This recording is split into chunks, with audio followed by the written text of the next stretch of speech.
Rachel hated the hallway in her apartment. It was long and narrow, with a single flickering light bulb casting shadows on the faded wallpaper.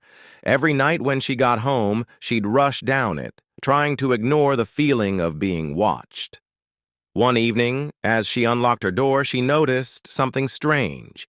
At the far end of the hallway, where the shadows always pooled darkest, a figure seemed to linger. It wasn't clear, just an outline, a tall, unmoving shape that seemed to blend into the darkness. "Hello?" Rachel called, her voice trembling slightly. The figure didn't respond. It didn't move. She shook her head and muttered, "I'm just tired," before stepping into her apartment and locking the door behind her. But the uneasy feeling stayed with her all night.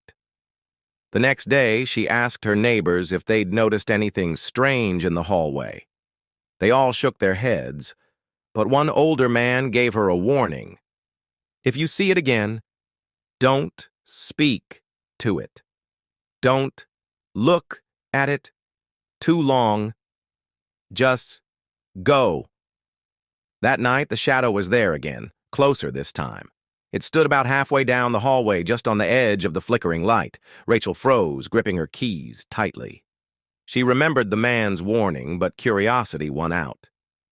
"Who are you?" she asked, her voice barely above a whisper. The figure moved, not toward her, but subtly, like it was shifting in place. It didn't respond, but she could hear something faint. A low, almost imperceptible hum, like a swarm of flies. Rachel bolted into her apartment, slamming the door shut and double-locking it. Her heart raced as she leaned against the door, trying to calm herself. But then, she heard it. The hum. It was louder now, coming from the other side of the door, and underneath it, a whisper. "Why did you look?" Rachel backed away, her breath coming in gasps. The doorknob began to rattle. First softly, then violently, as if someone or something was trying to force its way in. "Leave me alone!"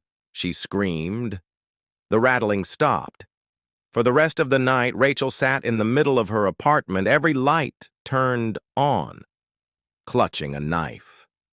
She didn't sleep. She didn't even blink.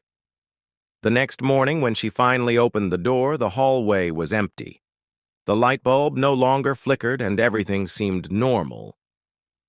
But she never felt safe again.